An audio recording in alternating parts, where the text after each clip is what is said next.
ทุกข์ข้อสามตอบ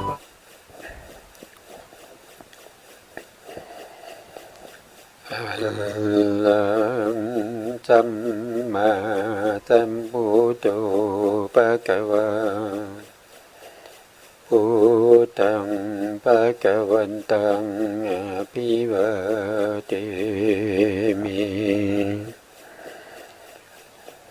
สวากขาโตภะคะวะตาธัมโมธัมมังนัมมัสสามิสุปฏิปันโนภะคะวะโตสาวกสังโฆสังฆังนะมามิ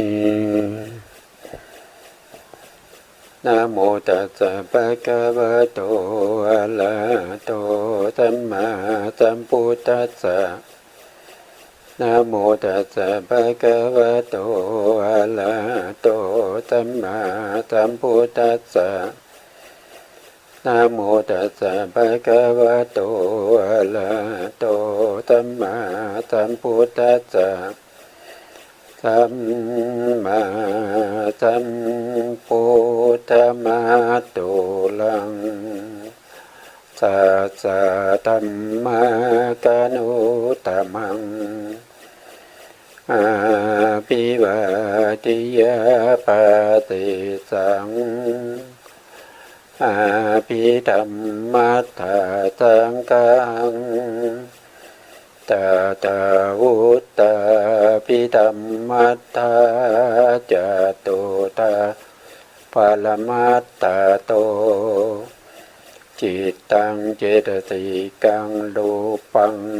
นิพพานามิติสัพพทังขอกราบนมัสการพระมหาเถระพระสังฆาธิการพระเถรานุเถระและขอสวัสดีท่านผู้ฟังและผู้ชมทุกท่านที่ติดตามในรายการพระไตรปิฎกลอยฟ้าในเนื้อหาของพระอภิธรรมครั้งนี้ก็เป็นครั้งที่50ในเรื่องของทิฏฐุปาทานนะครับซึ่งอยู่ในหมวดอกุศลและธรรมในปริเฉดที่7ซึ่งเป็นธรรมหมวดที่5เรียกว่าอุปทาน5นะครับทิฏฐุปาทานเป็นข้อธรรมที่2นะทิฏฐุปาทานก็คือความเห็นผิดจากที่นอกเหนือจากศีลพัตตุปรมัสสะและอัตวาทุปาทานเป็นธรรมชาติที่เข้าไปยึดมั่นในความเห็นผิดของตนนะครับเดิมแล้วก็เข้าใจว่าความเห็นผิดของตนนั้นเป็นความเห็นถูกนะก็เป็นประเภทที่ไม่รู้ตัวนะครับไม่รู้ตัวว่าตัวเองมีความเห็นผิดนะครับก็ไปยึดเอาความเห็นผิดของตัวเองเอาไว้นะไม่ยอมสละไปไม่ยอมเปลี่ยนแปลงนะครั้งที่แล้วเราก็พูดถึงในเรื่องของธรรมนะครับธรรมที่เป็นอันนี้ก็เป็นก็ทบทวนทุกครั้งนะครับก่อนที่เราจะเข้าสู่เนื้อหาเนี่ยก็ทบทวนเพื่อให้เราเนี่ยไม่ลืมนะก็เป็นอุปทานนะครับ5ก็คือหมวดธรรมที่5ก็เป็นอุปทานนะอุปทานก็มีอยู่4ข้อก็จะมีกามุปทานนะกามุปทานทิฏฐุปาทานศีลพัตตุปาทานอัตวาทุปาทานเราอยู่ในข้อที่2นะครับเรื่องของธรรมชาติที่เป็นเครื่องยึดมั่นในความเห็นผิดนะความผิดของตัวนะครับที่นอกเหนือไปจากศีลพัตตปรมัสสะแล้วก็อัตวาทุปาทานก็คือยกเว้นข้อที่3กับข้อที่4นะครับเพราะว่าเขาจะแยกข้อธรรมไปอธิบายโดยต่างหากอีกทีหนึ่งถ้าว่าโดยองค์ธรรมก็มีอยู่แค่2นั้นก็คือได้แก่โลภะเจตสิกกับทิฏฐิเจตสิกนะครับธรรมข้อที่2ข้อที่3ข้อที่4เนี่ยองค์ธรรมเหมือนกันเลยก็คือทิฏฐิเจตสิกเหมือนกันทิฏฐิเจตสิกที่อยู่ใน โลภะมูลจิตประเภทที่เป็นทิฏฐิคตะสัมปยุตตจิตสี่นะครับก็จะเป็นอย่างนี้นะทีนี้เราก็ไปดูต่อจากครั้งที่แล้วนะครับครั้งที่แล้วก็พูดถึงในเรื่องของอันตักคาหิกาทิฏฐิมีอยู่10อย่างด้วยกันนะหรือบางที่เขาก็จะเรียกว่าเป็นทัสสะวัตถุกะมิจฉานะครับมิจฉาจริงๆมันน่าจะมีมิจฉาทิฏฐินะมิจฉา10นะครับเขาพูดตรงนี้ไม่ตรงนี้ก็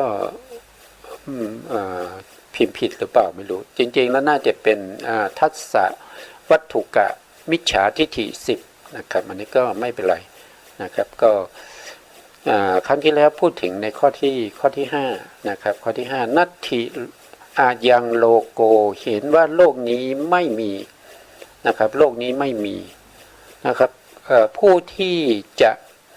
มาเกิดไม่มีเขาวงเล็บไว้คือผู้ที่จะมาเกิดไม่มีนั่นก็แสดงว่าผู้ที่ตายไปแล้วก็ไม่มาเกิดหรือว่าเขาอาจจะเข้าใจผิดว่าสิ่งที่หรือบุคคลที่ไม่เคยเกิดเลยจะไม่มาเกิดนะก็เข้าใจผิดนะเข้าใจผิดว่าที่เรามีอยู่ที่โลกของเรามีประชากร7,000 ล้านกว่าคนหรือว่ามีเดรัจฉานมากมายนะมีเดรัจฉานหลายประเภทแล้วก็มีมากมายเนี่ยนะครับเกิดมาแล้วก็ตายไปนะครับตายไปก็จบกันไม่ต้องมาเกิดอีกไม่ต้องเวียนว่ายตายเกิดแต่ตรงนี้นี่ถ้าตามความเข้าใจเนี่ยเขาคิดว่าการไม่มีนะครับไม่มีผู้ที่มาเกิดเนี่ยก็คือหมายความว่าคนที่ตายไปแล้วก็ตายไปแต่มีคนอื่นที่ยังไม่เคยเกิดเนี่ยไม่มาเกิดอย่างเนี้ยนะครับก็จะเป็นบุคคลที่มีความเข้าใจที่ผิดจริงๆแล้วผู้ที่มาเกิดก็คือบุคคลที่เคยเกิดมาแล้วก็จะตายแล้วก็จะเกิดอีกนะครับตายแล้วก็จะเกิดอีกแต่จะไปเกิดเป็นอะไรเนี่ยเราไม่สามารถรู้ได้นะครับเพราะว่าเราไม่ได้ญาณที่เป็นจุตูปปาตญาณจุตูปปาตญาณนี้ก็สามารถที่จะรู้ได้ว่าคนนี้ตายจากบุคคลคนนี้แล้วก็ไปเกิดเป็นใครนะครับถ้าบางคนเนี่ยมันก็มีวิชาที่เป็นพูดถึงตรงนี้วิชานอกพระพุทธศาสนาก็มีนะครับอย่างเช่นพระเถระที่มีพระเถระรูปหนึ่งนะครับเดิมทีเนี่ยเป็นพราหมณ์ศึกษาวิชาทางพราหมณ์เนี่ยจนจบแล้วก็ได้วิชาพิเศษวิชาหนึ่งที่เขาเรียกว่าเขาจะเรียกว่าจริงๆแล้วก็คือเขาจะใช้วิชานี้ในการที่พยากรณ์แก่ญาติพี่น้องทั้งหลายว่าญาติผู้ใหญ่หรือพ่อแม่หรือปู่ย่าตายายของท่านทั้งหลายเนี่ยที่ตายไปแล้วเนี่ยนะครับไปเกิดที่ไหนนะครับเขาก็จะเข้าโดยการเอากระโหลกศีรษะของผู้ตายเนี่ยมาแล้วก็เอามาเคาะนะครับเอามาเคาะนะครับแล้วไม้เคาะแล้วก็นึกไปนะครับไม้เคาะแล้วก็นึกไปเขาก็จะไปเห็นว่าบุคคลคนนั้นน่ะไปเกิดอยู่ที่ไหนอย่างเนี้ยนะในสมัยพุทธกาลก็มีผู้ที่มาให้พยากรณ์นี้ก็มีอยู่มากเขาก็ได้หากินโดยวิธีนี้นะครับเป็นอาชีพของเขานะอยู่มาวันหนึ่งนะครับอยู่มาวันหนึ่งเขาก็ได้พบกับพระพุทธองค์นะครับแล้วก็เมื่อพบกับพระพุทธองค์แล้วเขามีอาชีพอย่างนี้นะครับเขาก็บอกว่าเขาสามารถที่จะรู้ได้ทั้งหมดนะถ้าเอาหัวกะโหลกของคนตายมาให้เคาะเนี่ยเขาสามารถรู้ได้ว่าใครไปเกิดที่ไหนพระพุทธองค์ก็ว่ารู้จริงหรือเปล่าเขาก็ว่ารู้จริงนะเพราะฉะนั้นพระพุทธองค์ก็ให้ภิกษุ นน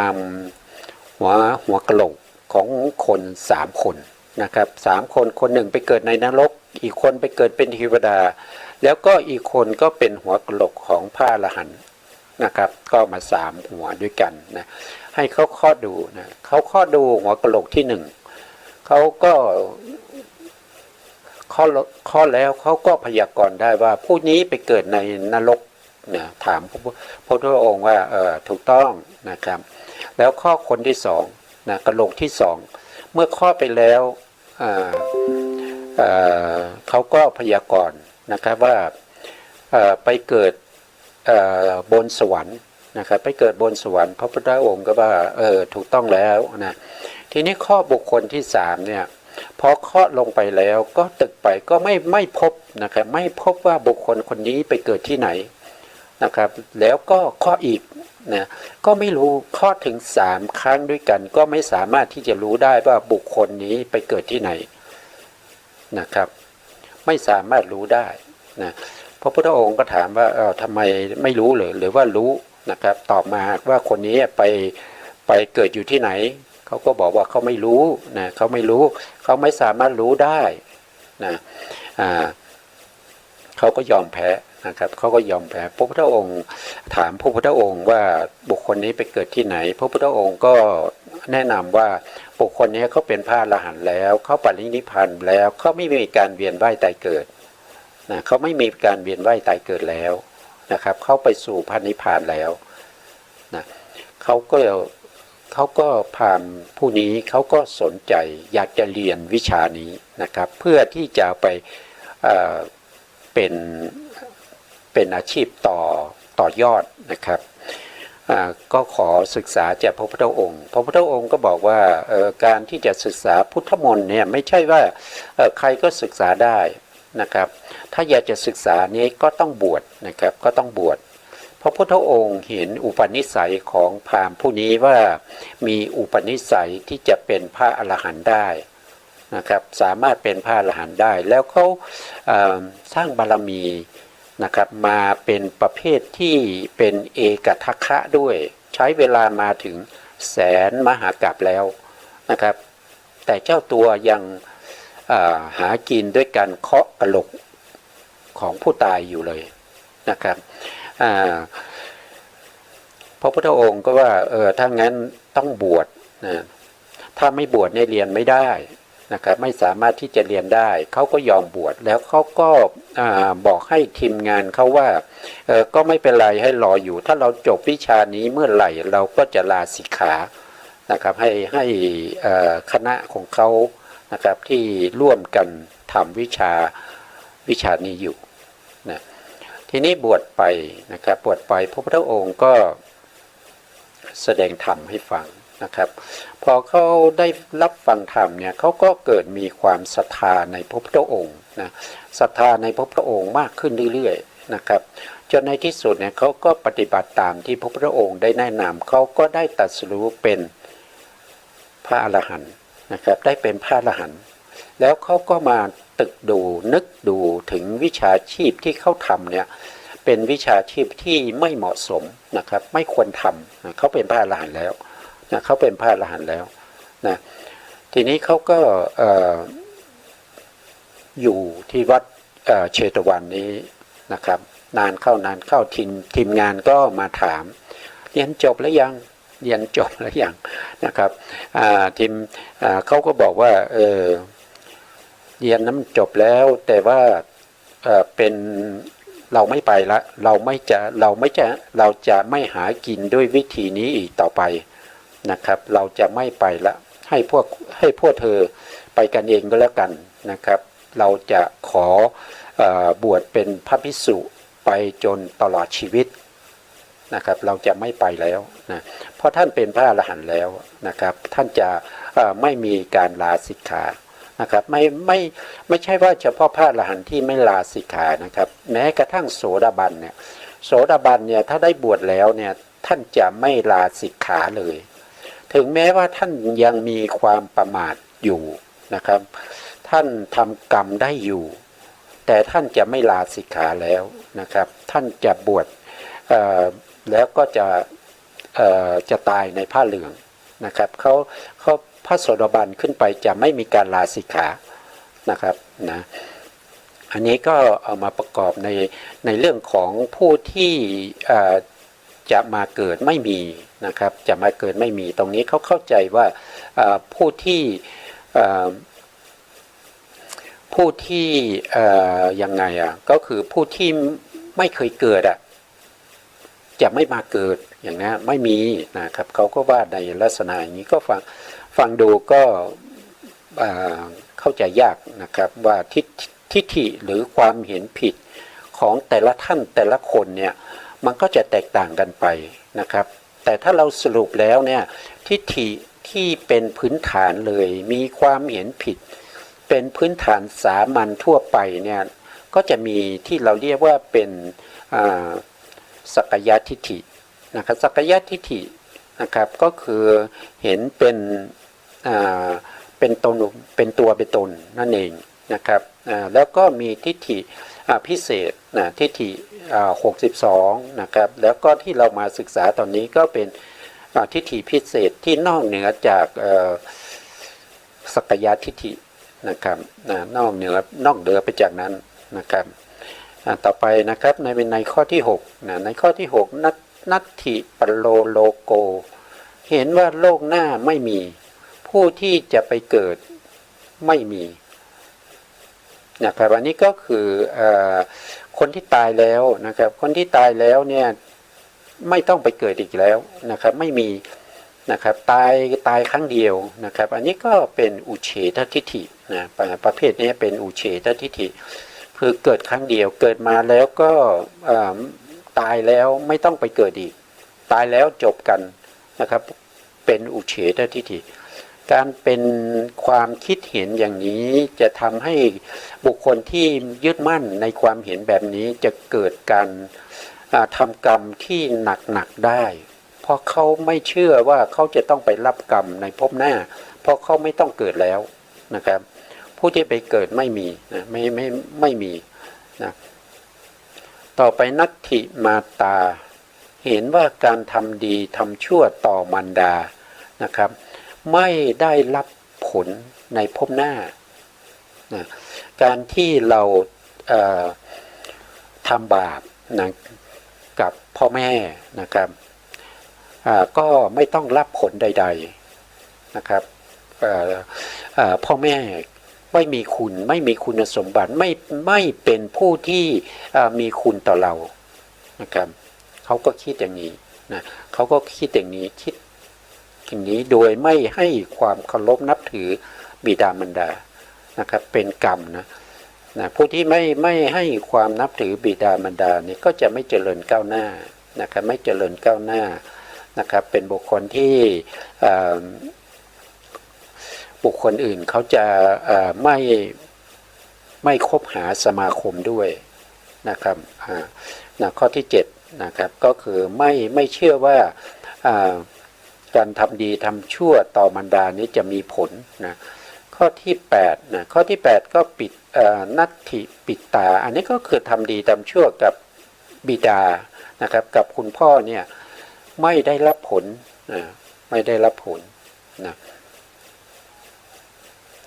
ไม่ได้รับผลนะครับข้อที่8บังหรือเปล่าไม่บังนะรูปตรงนี้ไม่บังนะในอันนี้ก็เป็นข้อที่8นะครับข้อที่9นะครับข้อที่9ข้อที่9ก็นัตถิสัตตะโอปปาติกาเห็นว่าสัตว์นรกเปรตเทวดาพรหมนั้นไม่มีจริงๆแล้วความจริงตรงนี้โอปปาติกะเนี่ยไม่ก็แปลอย่างนี้ก็มันก็ทำให้เข้าใจผิดได้นะครับจริงๆแล้วบุคคลนี้เขาไม่เชื่อว่าบุคคลที่เกิดแล้วโตทันทีนะครับที่เกิดด้วยโอปปาติกะเนี่ยไม่มีนะครับอย่างเช่นสัตว์นรกเนี่ยเขาไม่มีพ่อไม่มีแม่เขาเกิดมาปุ๊บเขาก็โตทันทีเท่าที่เขาจะโตเท่าที่จะโตแล้วก็ให้ถูกเครื่องทรมานนะครับมีเครื่องทรมานมีสัตว์นรก นะครับเช่นสุนัขเช่นกาหรือว่าเป็นในนิรยาบาลนะครับเป็นผู้ที่จะคอยทรมานสัตว์นรกเหล่านั้นตามแต่กรรมของสัตว์นรกที่ทำมานะอันนี้เกิดด้วยโอปปาติกะนะครับเกิดแล้วโตทันทีนะครับพอปฏิสนธิจิตไปเกิดในภพภูมิที่เป็นนรกกามชรูปนะครับกามชรูปจิตตชรูปนะครับแล้วอุตูชรูปก็จะเกิดขึ้นทันทีเท่าที่เขาจะเป็นได้นะเท่าที่เขาจะเป็นได้นะหมายถึงว่าโตทันทีนั่นเองนะอันนี้ก็เป็นสัตว์นรกทั้งเปรตด้วยนะครับเปรตด้วยแล้วก็เทวดาด้วยพรหมด้วยนะเปรตบางชนิดนะเปรตบางชนิดที่อยู่ตามพื้นแผ่นดินนะบางทีก็มีการเกิดด้วยประเภทที่เป็นชลาพุชชะกำเนิดนะครับชลาพุชชะกำเนิดก็คือเกิดในครรภ์นะครับเกิดในครรภ์ได้นะครับมีบางประเภทนะส่วนใหญ่ก็เป็นโอปปาติกะนะส่วนใหญ่เป็นโอปปาติกะนะอันนี้ก็เป็นผู้ที่เกิดด้วยโอปปาติกะไม่มีนะไม่มีเขาว่าอย่างนั้นจริงๆแล้วมีอยู่นะครับเขาไม่ได้เรียนรับการศึกษาเขาไม่ได้เรียนมานะเขาไม่ได้เรียนมาเขาไม่ได้คบสัตว์บุรุษนะครับเพราะฉะนั้นเขาจึงไม่ได้ฟังธรรมเมื่อไม่ฟังธรรมจึงเกิดความไม่รู้เมื่อเกิดความไม่รู้ก็ไปยึดถือเอาความไม่รู้ของตัวเองไว้มั่นนะครับไม่ยอมเปลี่ยนแปลงนะครับนะ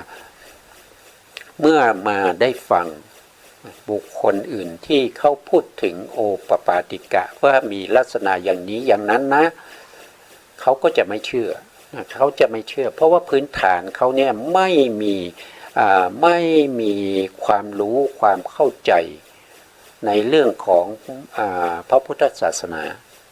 นะครับนอกจากพระพุทธศาสนาลองไปถามศาสนาอื่นดูนะครับว่าปัจจุบันเนี่ยลัทธิอื่นเนี่ยเขาเชื่อไหมโอปปาติกะเนี่ยที่เกิดขึ้นแล้วผุดโตทันทีเขาไม่เชื่อหรอกเขาไม่เชื่อนะครับ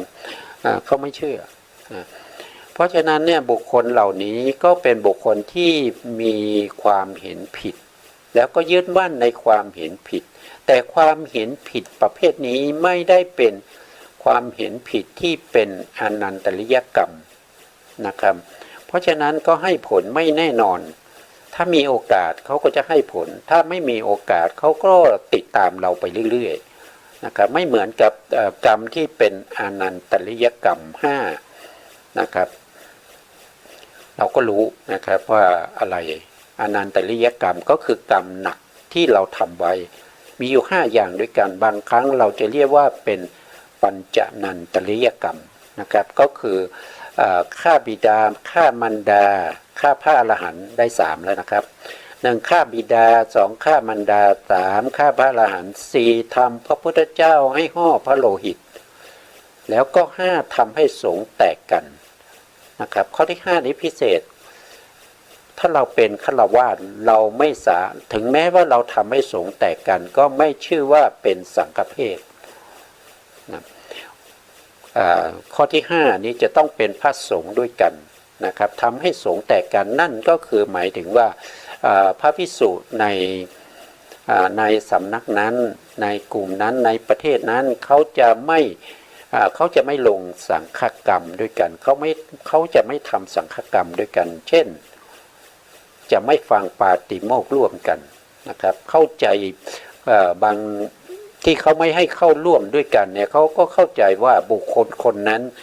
เป็นบุคคลที่เป็นอรัชชีหรือว่าเป็นบุคคลที่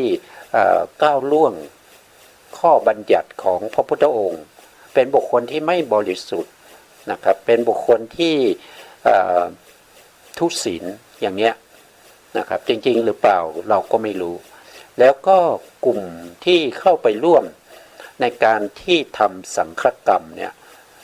นะครับก็บางท่านก็อาจจะเป็นปาราชิกแล้วนะครับเขาอาจจะไม่บอกเขาอาจจะไม่บอกแต่เขา ก็ถือว่าเขาเป็นพระนะครับถ้าเป็นปาราชิกเนี่ยมันจะมีปัญหาเลยสมมติว่างานที่ไปงานบวชพระอย่างเงี้ยงานบวชพระนะครับถ้ามีบุคคลที่เป็นพระภิกษุสงฆ์ที่เป็นปาราชิกเนี่ยการบวชนั้นจะไม่สำเร็จนะครับจะไม่สำเร็จนะครับแล้วก็การสวดปาฏิโมกข์ฟังปาฏิโมกข์ก็ไม่เป็นอันฟังนะครับแต่ปัจจุบันเราไม่มีญาณอย่างรู้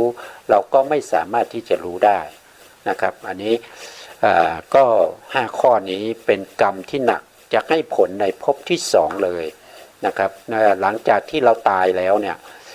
จะต้องปฏิสนธิในนรกเลยนะครับฆ่า1ฆ่าพ่อ2ฆ่าแม่3ฆ่าพระอรหันต์4ทำพระพุทธเจ้าให้ห่อพระโลหิต5ทำสังฆเพศนะครับพระพุทธองค์เนี่ยพระพุทธเจ้าเนี่ยไม่มีใครที่จะฆ่าให้พระพุทธองค์ตายได้นอกจากห่อพระโลหิตเท่านั้นพระพุทธเจ้าจะไม่ตายด้วยการกระทำของบุคคลใดคนหนึ่งหรือว่าหลายบุคคลนะครับอันนี้เป็น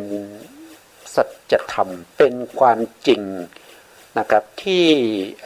มีอยู่จริงๆนะครับตั้งแต่พระพุทธเจ้าอุบัติขึ้นมา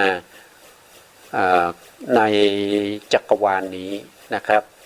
มากมายเหลือเกินมากกว่าเม็ดทรายในมหาสมุทรอีกแต่ไม่มีพระพุทธเจ้าองค์ไหนที่ถูกฆาตกรรม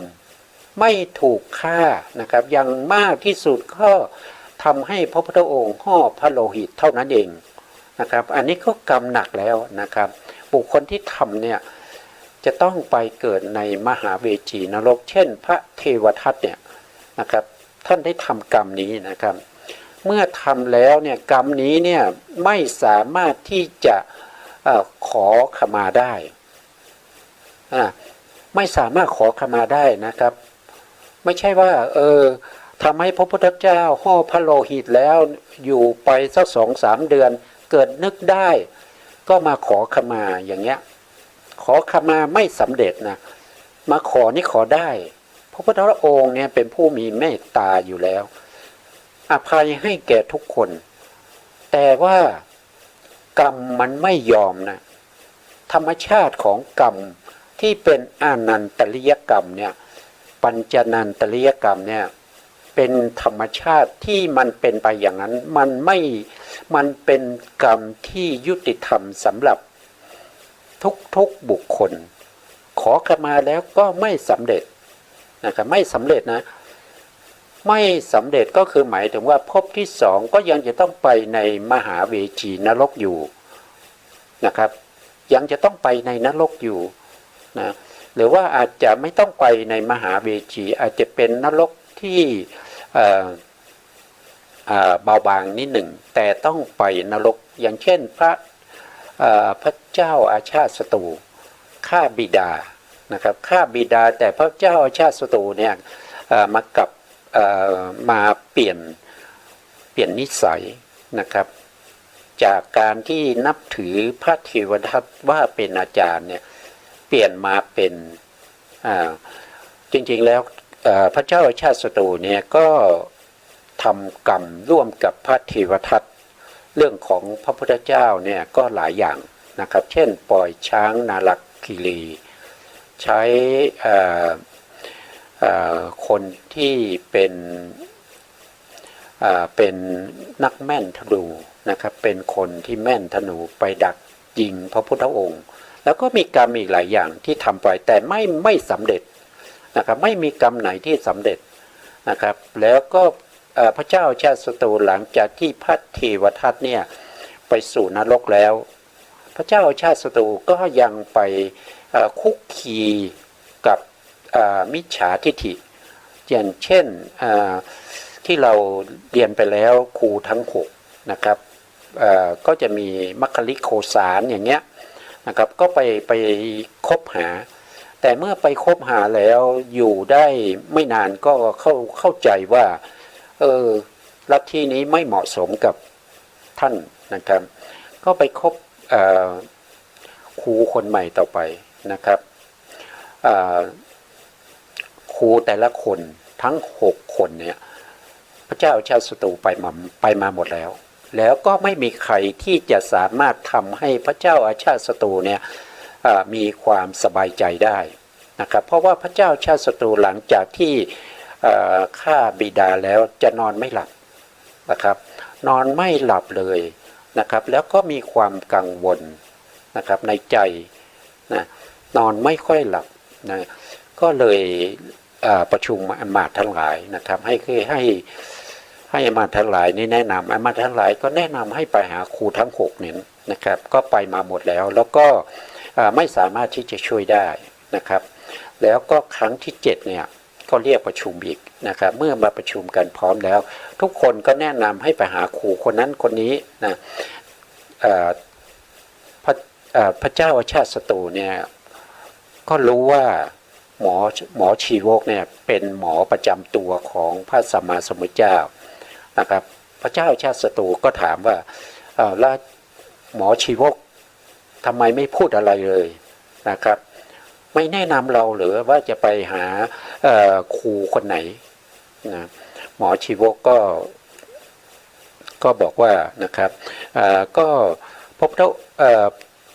ระเจ้าอาชาติศัตรูนี้ก็ไปคุกคีกับพวกที่เป็นครูทั้ง6อยู่แล้วก็ไม่อยากจะแนะนำนะแต่ถ้าอยากจะไปหาพระพุทธเจ้าเนี่ยข้าพระองค์นำไปได้นะครับสามารถที่จะนัดพระพุทธองค์ได้นะครับแล้วก็พูดว่าพระพุทธองค์เนี่ยสามารถที่จะช่วยพระองค์ได้นะครับเรื่องของสิ่งปัญหาของพระเจ้าอาชาติศัตรูเนี่ยถ้าไปพบกับพระพุทธเจ้าแล้วสิ่งที่ทำให้นอนไม่หลับนี้จะหายไปนะเพราะฉะนั้นพระเจ้าชาติศัตรูก็บอกให้หมอชีวกเนี่ยให้เตรียมการเลยเราจะไปหาพระพุทธเจ้านะเมื่อไปถึงที่โลกเท่าทีครับที่วัดนะครับที่วัดเนี่ยวัดเวลุวันนะครับพอเข้าไปในเขตวัดเวลุวันเนี่ยมันจะเงียบกริบหมดเลยนะครับไม่มีเสียงอะไรเลยนะไม่มีเสียงของพระภิกษุสงฆ์ที่อยู่ร่วมกันเป็นหมื่นๆนะครับไม่มีการพูดจากันนะครับแล้วก็ทุกองค์ในช่วงนั้นเป็นช่วงตอนเย็นพระพุทธองค์ทราบแล้วว่าพระเจ้าชาติศัตรูเนี่ยจะมาเฝ้านะครับพระภิกษุทั้งหลายก็เข้าเฝ้าพระพุทธองค์นะแล้วก็พระเจ้าชาติศัตรูก็ส่งช้างมานะครับพอมาถึงตรงที่ควรจะลงจากช้างก็ลงจากช้างแล้วก็เดินมากับหมอชีวกแล้วก็ถามหมอชีวกว่าหมอชีวกนี่วางแผนอะไรหรือเปล่านะครับวางแผนฆ่าเราหรือไม่นะครับเพราะว่าเข้ามาในสถานที่นี้เงียบหมดเลยนะครับวางเวงเหลือเกินหมอชีวกก็หมอชีวกก็บอกว่าเป็นไปไม่ได้นะครับปกติแล้วในที่นี้เนี่ยเป็นที่มีพระภิกษุสงฆ์เนี่ยท่านกำลังประชุมกันนะครับเพราะฉะนั้นทุกท่านนี้ก็จะเงียบจะฟังพระพุทธองค์จะว่าตัดว่ายังไงนะครับตอนนี้กำลังรอฟังว่าพระพุทธองค์จะตัดอะไรหรือไม่นะเพราะฉะนั้นพระภิกษุสงฆ์เนี่ยจะไม่คุยกันเลยนะครับมาอยู่ต่อหน้าพระพุทธเจ้าเนี่ยจะไม่คุยกันเลยนะพระเจ้าชาติศัตรูก็สามารถที่จะเข้าไปได้นะครับละความกลัวได้นะครับเคยทำกรรมอะไรไว้เนี่ยมันก็จะกลัวนะครับกลัวว่าผู้อื่นจะประทุษร้ายนะครับก็กลัวนะเมื่อเข้าพบพระพุทธองค์แล้วพระพุทธองค์ก็แสดงพระสูตรหนึ่งนะครับก็คือพระสูตรที่ชื่อว่าสามัญญผลนะสามัญญผลก็คือเรื่องของโสดาปฏิผลนะครับสกทาคามิผลอนาคามิผลแล้วก็อรหันตผล นะครับให้พระเจ้าชาติศัตรูฟังนะครับเมื่อพระเจ้าชาติศัตรูฟังพระธรรมเทศนาของพระสัมมาสัมพุทธเจ้านะครับถ้าใครสนใจก็ไปเปิดอ่านได้นะครับอยู่ในทีฆนิกายศีลขันธวรรคนะครับเป็นพระสูตรที่สองนะพระสูตรแรกนี้ก็จะเกี่ยวกับเรื่องของมิจฉาทิฏฐิที่เราศึกษาอยู่ก็คือมิจฉาทิฏฐิ62นะพระสูตรที่สองก็คือสามัญญผลสูตรนะอันนี้ก็เป็นเรื่องที่พระพุทธองค์ทรงแสดงให้พระเจ้าชาติศัตรูฟังพร้อมกับพระภิกษุสงฆ์ที่อยู่ในบริเวณนั้นนะครับจริงๆแล้วพระเจ้าชาติศัตรูเนี่ยจะได้สำเร็จเป็นพระโสดาบันนะครับเมื่อฟังสูตรนี้จบแล้วแต่พระเจ้าชาติศัตรูเนี่ยท่านทำกรรมที่หนักเอาไว้ก็คือทรงฆ่าบิดานะครับปิตุฆาตก็เลยไม่ได้คุณวิเศษใดๆแต่เกิดศรัทธานะครับเกิดศรัทธาในพระธรรมคำสั่งสอนของพระพุทธองค์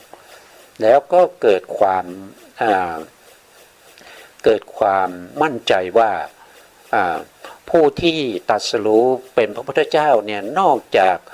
พระสมณโคดมแล้วไม่มีอีกแล้วนะครับครูทั้งหลายที่เราไปพบมาเนี่ยเป็นบุคคลที่เป็นมิจฉาทิฏฐิมีความเห็นที่ไม่ตรงไปตามความเป็นจริงแต่ได้มาฟังธรรมจากพระพุทธองค์แล้วเกิดความรู้สึกทันทีว่าเป็นธรรมที่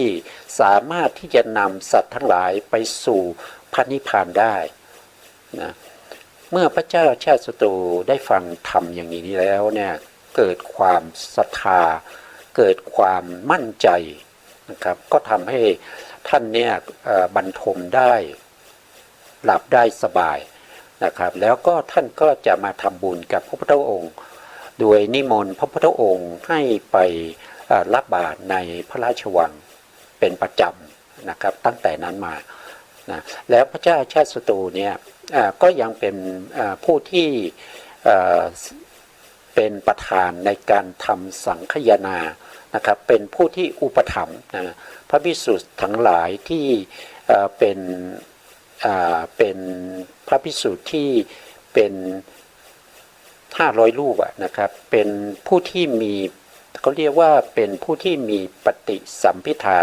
4มีอภิญญา6มีวิโมกข์8นะครับพวกนี้เป็นพระอรหันต์ที่มีฤทธิ์นะครับที่ทำสังฆยนากันครั้งที่500 รูปนะ500 รูปพระเจ้าอาชาติศัตรูเป็นผู้อุปถัมภ์ดูแลแล้วก็ออกคำสั่งนอกจากพระภิกษุที่ทำสังฆยนาแล้วพระภิกษุอื่นเนี่ยห้ามจำพรรษาอยู่ในเมืองตอนนี้น่าจะไปอยู่เมืองปัตตลีบุตรนะครับห้ามจำพรรษาในเมืองราชคฤห์ก่อนก็แล้วกันนะครับเพราะว่าไม่ทราบว่าเขาย้ายเมืองหรือยังในช่วงนี้นะเมืองราชคฤห์เนี่ยห้ามพระภิกษุสงฆ์อื่นจำพรรษานะครับให้ไปจำพรรษาที่อื่นนอกจากพระภิกษุสงฆ์ที่ทำกิจในเรื่องของการทำสังฆยานาเท่านั้นนะอันนี้ก็ด้วยบุญอันนี้นะครับพระเจ้าชาติศัตรูถึงจะต้องไปตกนรกเนี่ยก็ไม่ได้ไปมหาเวจีนรกนะครับเป็นบุญที่เขาเรียกว่าเป็นบุญใหญ่นะเป็นบุญใหญ่ในการที่อุปถัมภ์ในเรื่องของการรวบรวมพระธรรมคำสั่งสอนของพระสัมมาสัมพุทธเจ้าเนี่ยเป็นบุญที่เป็นบุญใหญ่นะครับเพราะฉะนั้นก็ไปตกนรกเหมือนกันแต่ต้องไปตกนรกประเภทที่เป็นเขาเรียกว่าเป็นกระทะทองแดงนะครับเขาเรียกว่าอะไรโลหะกุมพีนรกนะครับต้องตกนรกอยู่ถึง36,000 ปีนะครับก็จะได้พ้นจากนรกแล้วก็จะมาสร้างบารมีนะครับเพราะว่าได้รับพุทธพยากรณ์จากพระพุทธเจ้าของเราว่าพระเจ้าชาติศัตรูนี้จะได้เป็นพระปัจเจกนะครับจะได้เป็นพระปัจเจกพุทธเจ้าซึ่งเป็นผู้ที่ตรัสรู้ธรรมเองนะครับเป็นผู้ที่ตรัสรู้พระธรรมนะครับเองไม่ได้ตรัสรู้เพราะว่าฟังธรรมจากใครนะครับแต่ว่า ท่านสร้างบารมีมา2 อาสงไขยแล้วก็แสนกับถึงจะได้เป็นพระปัจเจกนะเพราะฉะนั้นก็ยังไม่สามารถที่จะตั้งพระพุทธศาสนาได้ไม่สามารถที่จะสั่งสอนบุคคลอื่นให้ตรัสรู้ตามได้นะท่านจะได้เป็นพระพุทธเจ้าประเภทที่เป็นพระปัจเจกนะครับพระปัจเจกพุทธเจ้านะครับเป็นเฉพาะตัวนะครับในอนาคตนะครับเช่นเดียวกับพระเทวทัตเหมือนกันแต่พระเทวทัตท่านสร้างบารมีมาแล้วนะสร้างบารมีมาแล้วถึง2 อาสงไขยด้วยกันยังเหลือที่จะต้องสร้างต่อก็คือ100,000 มหากัปนะหลังจากที่พ้นจากนรกมาแล้วนะครับพระเทวทัตก็จะสร้างบารมีเพื่อความเป็นพระปัจเจกนะเพื่อความเป็นพระปัจเจกนะพระปัจเจกไม่สามารถสอนใครได้นะครับอันนี้ก็เป็นบุคคลที่เขามีความเห็นผิดแล้วเขาก็ได้ไปสวยนะครับได้ไปสวยผลตามกรรมที่เขาได้ทำไว้นะครับต่อไปในข้อที่10นะข้อที่10ก็คือนัตถิโลเกสมณะพามนาสัมมาปฏิปันนานะครับปฏิปันนาเห็นว่าสมณพราหมณ์ที่ปฏิบัติชอบในโลกนี้ไม่มีอันนี้ก็เขาไม่เชื่อนะครับเขาไม่เชื่อว่าบุคคลที่ได้ตรัสรู้เป็นพระพุทธเจ้าเนี่ยไม่มีนะบุคคลที่ตรัสรู้เป็นพระอรหันต์ไม่มีนะครับแล้วคำสั่งสอนของพระพุทธเจ้าเนี่ยไม่สามารถที่จะนำออกจากวัฏทุกข์ได้นะครับบุคคลเหล่านี้เป็นบุคคลที่มีความเชื่ออย่างนั้นนะครับมีความเชื่ออย่างนั้นนะเพราะฉะนั้นบุคคลเหล่านี้ก็ไม่ได้ทำบุญนะครับไม่ได้ทำบุญเพราะว่ามีความเห็นผิดอย่างนี้ไม่ได้ทำบุญไม่มีความคิดในการที่จะให้ทานนะไม่มีความคิดในการที่จะรักษาศีลไม่มีความคิดที่จะเจริญภาวนานะครับบุคคลเหล่านี้นะครับไม่แต่ทั้ง10 ข้อนี้ไม่ได้เป็นอานันตริยกรรมแล้วก็ไม่ได้เป็นนิยตมิจฉาทิฏฐินะนิยตมิจฉาทิฏฐิคือความเห็นผิดประเภทที่เขาเรียกว่านิยตก็คือแน่นอนใช่ไหมครับนิยตมิจฉาทิฏฐิมีความเห็นผิดที่แน่นอนติดอยู่ในขันธสันดานโดยแก้ไขไม่ได้นะครับไม่ว่าจะได้รับฟังธรรมจากพระสัมมาสัมพุทธเจ้าก็ไม่สามารถที่จะเปลี่ยนความคิดเห็นได้นะครับก็จะมีอยู่3อย่างก็คือนัตถิกาทิฏฐิไม่เชื่อในเรื่องของนัตถิก็ผลนั้นไม่เชื่อในเรื่องของผลอะไรผลของกรรมนะครับไม่เชื่อนะไม่เชื่ออย่างเช่นเราพระพุทธศาสนาได้พูดถึงอนันตริยกรรม5นะครับเขาก็ไม่เชื่อนะครับฆ่าบิดาแล้วจะไปตกนรกได้ยังไงตายแล้วก็จบกันนะไม่มีหรอกนะไม่มีหรอกผลที่จะทำให้ไปเสวยกรรมในนรกนะครับอันนี้ก็ไม่เชื่อในเรื่องของผลนะครับแล้วก็อเหตุกาทิฏฐิไม่เชื่อในเรื่องของเหตุนะไม่เชื่อในเรื่องของเหตุก็คือที่ได้รับความสุขอยู่ปัจจุบันนี้ที่เรามีเงินมีทองเรามีหน้ามีตาเนี่ยไม่ได้เกิดจากกรรมที่เราทำบุญทำกุศลไว้ในอดีตส่งผลให้เรามาเกิดเป็นมนุษย์แล้วให้เรามีความเป็นอยู่ที่ดีนะเขาไม่เชื่ออย่างนี้นะครับแล้วก็ข้อที่3ก็คือกิริยทิฏฐินะครับก็คือเขาไม่เชื่อเขาบอกว่าเขาไม่เชื่อทั้งเหตุและผลนะครับข้อที่3เนี่ยบุคคลที่3เนี่ยไม่เชื่อทั้งเหตุไม่เชื่อทั้งผล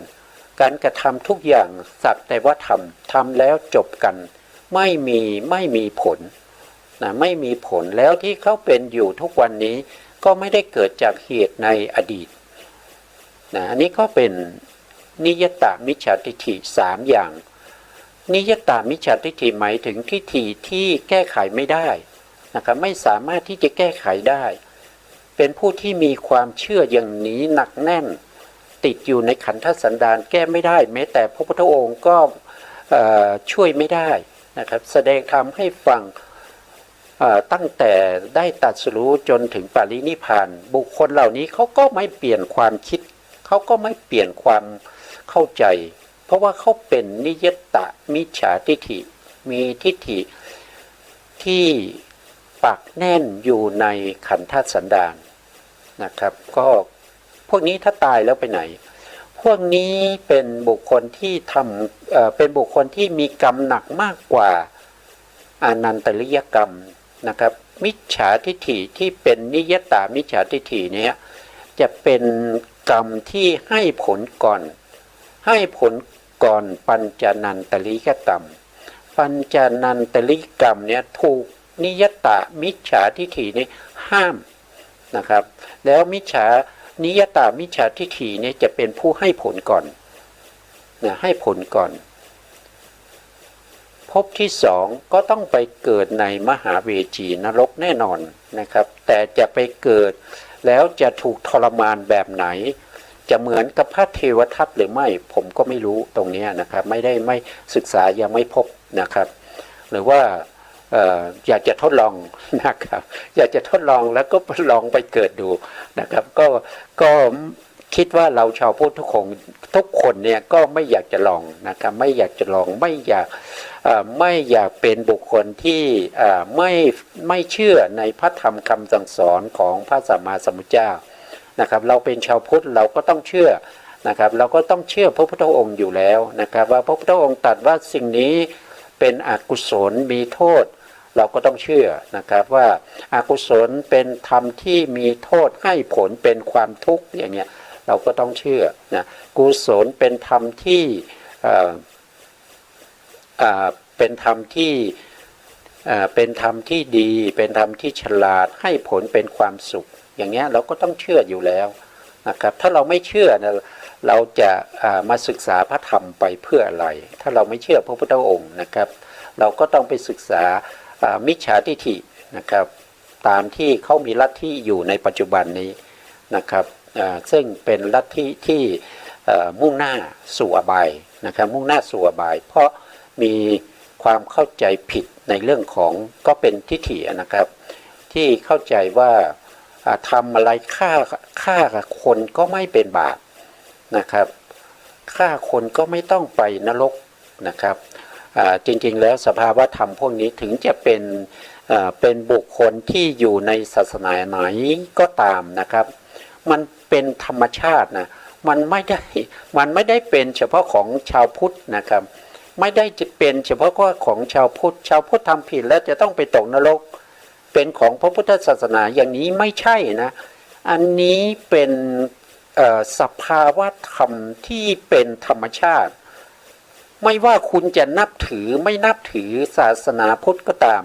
ถ้าคุณทำผิดตามนี้มีนิยตามิจฉาทิฏฐิเนี่ยคุณตายคุณต้องไปนรกนะครับแล้วก็จะต้องไปมหาเวจีด้วยนะครับเครื่องทรมานก็จะเกิดขึ้นในขณะที่คุณไปปฏิสนธิเป็นโอปปากติกะสัตว์นรกเครื่องทรมานทั้งหลายก็จะเกิดขึ้นแล้วก็ทรมานคุณทันทีแล้วก็เครื่องทรมานเหล่านี้จะหายไปต่อเมื่อคุณพ้นทุกข์จากขุมนรกนั้นนะครับเครื่องทรมานเหล่านี้ก็เป็นเรื่องของกรรมที่มาส่งผลให้นะครับส่งผลให้เราตามสมควรแก่กรรมที่เราทำนะถ้าเป็นนิยตามิจฉาทิฏฐิเนี่ยมันหนักกว่าของพระเทวทัตอีกนะครับว่าถ้าเราทำแล้วเนี่ยเราจะได้รับผลมากกว่านะครับจะได้รับการทรมานที่ทรมานยิ่งกว่าพระเทวทัตแล้วก็จะยาวนานกว่าพระเทวทัตนะอันนี้เป็นธรรมชาตินะครับไม่ใช่ของพระพุทธศาสนาเท่านั้นนะใครทำก็ตามย่อมได้อย่างนี้เสมอไม่ว่าคุณจะนับถือศาสนาไหนก็ตามนะครับต้องได้อย่างนี้เสมอไม่ใช่เฉพาะของชาวพุทธ นะต้องเข้าใจอย่างนี้สิ่งเหล่านี้เป็นกรรมที่มันเป็นธรรมชาตินะครับเป็นธรรมชาติแล้วก็ธรรมชาติเหล่านี้ไม่ใช่ว่าพระพุทธองค์ทรงสร้างขึ้นมามันเป็นโดยธรรมชาติของมันไม่มีใครที่จะสามารถที่จะสร้างสภาวะอย่างนี้มาได้นะครับไม่มีนะครับไม่มีนะครับถ้าใครที่เก่งกว่าพระพุทธองค์เนี่ยก็คงจะไม่ต้องมาเวียนว่ายตายเกิดแล้วก็น่าจะไปสู่พระนิพพานก่อนพระพุทธองค์แล้วนะครับวันนี้ก็เราพูดถึงเรื่องของนัตถิกะทิฏฐินะครับอันว่านะครับอันตะคาหิกะทิฏฐิ10นะหรือว่าทัสสะนะวัตถุมิจฉาทิฏฐิ10นะครับอันนี้ก็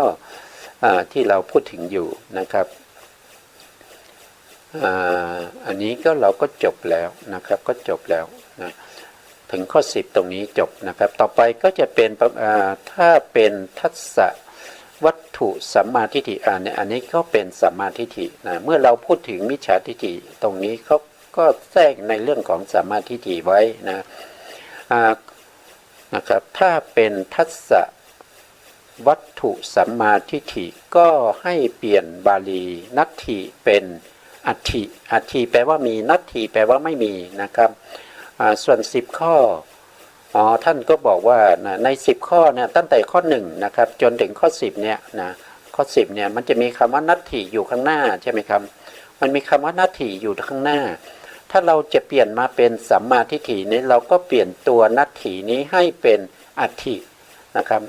อย่างเช่นตรงนี้2ข้อ9กับข้อ10นะครับยกตัวอย่างนะครับถ้าเราเปลี่ยนเป็นสัมมาทิฏฐิเนี่ยเราก็จะเปลี่ยนตรงที่เป็นนัตถินี้ให้เป็นอัตถินะครับก็จะเป็นอัตถิตัตตาโอปปาติกานะครับก็เห็นว่าสัตว์ที่เกิดด้วยโอปปาติกาโอปปาติกานี่มีนะครับมีจริงนะครับสัตว์นรกเปรตเทวดาพรหมพวกนี้ก็เกิดด้วยโอปปาติกะอันนี้เป็นสัมมาทิฏฐินะครับแล้วข้อ10ถ้าเราจะเปลี่ยนเป็นสัมมาทิฏฐิเราก็เอาอัตถิเข้าไปแทนนัตถิตรงนี้นะครับก็เป็นอัตถิโลเกสมณะพามนาสมาปฏิปันนานะครับก็คือว่าผู้ที่ปฏิบัติดีเขาขึ้นต้นด้วยสมณพราหมณ์สมณพราหมณ์ที่ประพฤติปฏิบัติดีนะครับแล้วก็พ้นจากการเวียนว่ายตายเกิดนี้มีจริงนะครับอันนี้ก็บอกว่าอย่างนี้นะครับถ้าเราเปลี่ยนเป็นอัตถินะครับก็มีจริงๆนะครับมีจริงๆอย่างเช่นพระพุทธเจ้านะครับแล้วก็สาวกของพระพุทธเจ้า4คู่8บุรุษนะครับท่านก็ปฏิบัติแล้วก็ได้เห็นพระนิพพานนะครับผู้ที่ตายแล้วที่เราเรียกว่าปารินิพพานเนี่ยก็ไปสู่นิพพานหมดแล้วนะครับไม่มีการเวียนว่ายตายเกิดไม่ต้องกลับมาเกิดอีกนะครับอย่างเช่นพระพุทธองค์นะครับไม่ต้องกลับมาเกิดอีกนะไม่หวนกลับมาเกิดในภพนี้อีกแล้วนะเพราะท่านไปสู่พระนิพพานแล้วปารินิพพานไปแล้วนะครับตอนนี้เวลาใกล้จะหมดนะครับก็ในตำนานนะครับก็อยากจะพูดถึงนิดหนึ่งนะครับในตำนานเนี่ยท่านบอกว่าเมื่อพระพุทธศาสนาของเราเนี่ยครบ 5,000 ปีนะครบ 5,000 ปีนะครับตอนนี้เรา2,600 กว่าแล้วนะครับเพราะว่าเราผ่านพุทธยันตีมาแล้วนะครับเพราะฉะนั้นเมื่อพระพุทธศาสนาครบ5,000 ปีเนี่ยพระบรมสารีริกธาตุที่ประดิษฐานอยู่หน้าที่ต่างๆนี้ก็จะเสด็จมารวมตัวกันเป็นองค์สมเด็จพระสัมมาสัมพุทธเจ้าที่พุทธคยาเพื่อจะแสดงธรรมโปรดพวกเทวดาทั้งหลายเป็นครั้งสุดท้ายนะครับถ้าใครอยากจะพบพระสัมมาสัมพุทธเจ้าสมณโคดมนะครับก็ตั้งความปรารถนานะครับทำบุญทำกุศลทำอะไรแล้วก็ตั้งความปรารถนาถ้าครบ5,000 ปีแล้วก็ให้ได้พบกับพระสัมมาสัมพุทธเจ้านะครับ จะได้ทำอะไรถวายอะไรนะครับหรือว่าจะทำยังไงก็อธิษฐานไปก็จะได้พบกับพระพุทธองค์นะครับพระพุทธองค์จะมาปรากฏร่างอีกทีหนึ่งนะครับในสมัย 5,000 ปีนะครับแต่ที่เป็นที่พุทธคยาแล้วก็จะโปรดเฉพาะเทวดาเท่านั้นนะครับเพราะฉะนั้นมนุษย์เราจะมองไม่เห็นนะมนุษย์เราจะมองไม่เห็นนะถ้าเราไปเกิดแถวพุทธคยานะครับหรือว่าเราเกิดเป็นเทวดาก็มีโอกาสที่จะได้พบกับพระพุทธองค์นะครับให้เราตั้งความปรารถนานะครับก็จะได้พบพระพุทธองค์บางท่านอาจจะมีบุญบารมีมาแล้วพระพุทธองค์แสดงธรรมเป็นครั้งสุดท้ายเนี่ยก็จะได้ดวงตาเห็นธรรมนะครับได้ดวงตาเห็นธรรมได้ตรัสรู้ธรรมนะครับได้พ้นจากการเวียนว่ายตายเกิดซึ่งเป็นทุกข์ที่เราไม่ปรารถนาเลยนะครับเราไม่ปรารถนาเลยแต่เราต้องทำต้องเป็นไปก็เพราะว่าเราไม่ได้ฟังธรรมจากพระพุทธองค์นะครับเรามีบุญบารมีเราได้ฟังธรรมจากพระพุทธองค์เราก็ตรัสรู้ธรรมได้เพราะว่าผู้แสดงเป็นถึงพระสัมมาสัมพุทธเจ้านะครับเพราะฉะนั้นก็ยังสามารถที่จะพบกับพระสัมมาสัมพุทธเจ้าสมณโคดมได้อยู่นะครับหลังจากที่พระพุทธศาสนามีอายุครบ 5,000 ปีแล้วนะครับแต่เราต้องทำบุญทำกุศลแล้วก็ตั้งความปรารถนาตั้งแต่ปัจจุบันนี้นะครับแล้วก็ตั้งบ่อยๆทำบ่อยๆนะครับทำบ่อยๆนะถ้าไม่ทำก็จะไม่ได้พบนะครับนะตอนนี้เวลาหมดแล้วนะสุดท้ายนี้ขอกราบขอบพระคุณพระครูสมุทรวิศวัตรวรกิจโจผู้อำนวยการสถานีวิทยุเพื่อการศึกษาพระพุทธศาสนาและวัฒนธรรม FM 104.5 เมกะเฮิรตซ์วัดฝายหินจังหวัดเชียงใหม่และขอกราบขอบพระคุณพระครูปริยัติยานุศาสตร์ขอบคุณท่านผู้ฟังและผู้ชมทุกท่านที่ติดตามในรายการพระไตรปิฎกลอยฟ้าในเนื้อหาของพระอภิธรรมพบกันใหม่ในโอกาสต่อไปครับสวัสดีครับ